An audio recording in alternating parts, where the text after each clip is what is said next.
Bonjour, je m'appelle Ingrid Bayot, je suis sage-femme de formation belge et formatrice en périnatalité et allaitement depuis 91. Je suis l'auteur du livre Le quatrième trimestre de la grossesse, dont la première partie envisage les aspects anthropologiques du postpartum.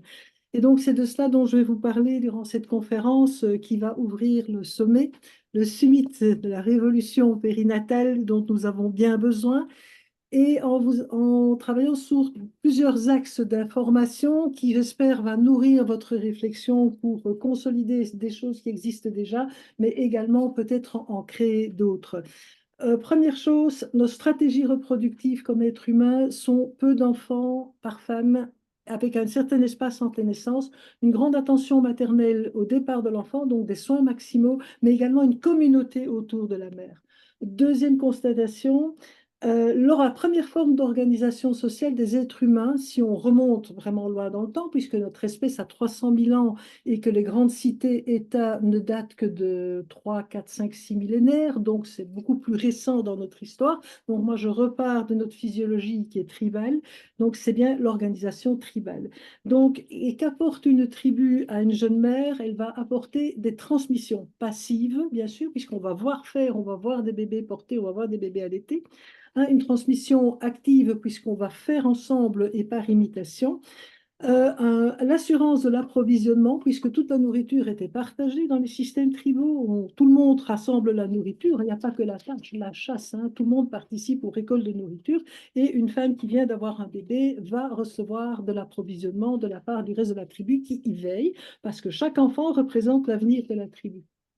Alors, la tribu va aussi assurer la protection, mais également pour la mère, elle va pouvoir déléguer son enfant, parce que nous sommes une espèce à maternage communautaire. Il n'a jamais été attendu qu'une femme soit toute seule dans une maison des années d'affilée avec des tout petits enfants autour d'elle, et surtout avec des naissances rapprochées comme nous avons actuellement, puisqu'en termes anthropologiques, moins de 3 ans entre deux grossesses est considéré comme une naissance rapprochée. Alors chacun ses choix, hein, c'est pas du tout un jugement, c'est simplement qu'il faut en tenir compte quand on accompagne. C'est une charge mentale très importante quand les enfants sont plus rapprochés que 3 ans, hein. Donc, cette délégation possible de l'enfant permettait les répits, hein, et aussi le fait que les enfants vont aller jouer avec les autres enfants de la tribu, ce qui n'a rien à voir avec nos écoles de 500 enfants, hein. Donc, c'est des enfants qui connaissent. Et chaque enfant, si on regarde les études actuelles sur les études qui ont analysé des systèmes tribaux actuels, chaque enfant a facilement accès à 5 ou 6 personnes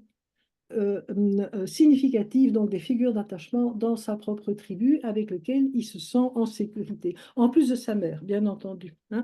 Donc, je vais approfondir tout ça et ça va nous permettre de se dire, tiens, quand on voit tout ce qu'apportait cette inclusion tribale, qui sont en fait les conditions d'apparition d'une espèce comme la nôtre, à reproduction lente, avec des enfants qui ont besoin de soins et d'apprentissage sur une très longue période, par rapport à d'autres mammifères, c'est énorme, hein. Chez nous, c'est 15, 25 ans facilement, hein. Ça va nous permettre de se dire qu'est-ce qui existe déjà et qui va dans ce sens-là d'un accompagnement tribal, d'accord, même si on ne vit plus en tribu, mais qu'est-ce qu'on aurait envie de créer d'autre, qu'est-ce qu'on pourrait faire d'autre en s'inspirant de ce qui étaient les conditions d'apparition, où je suppose qu'il n'y avait pas 20% de dépression maternelle.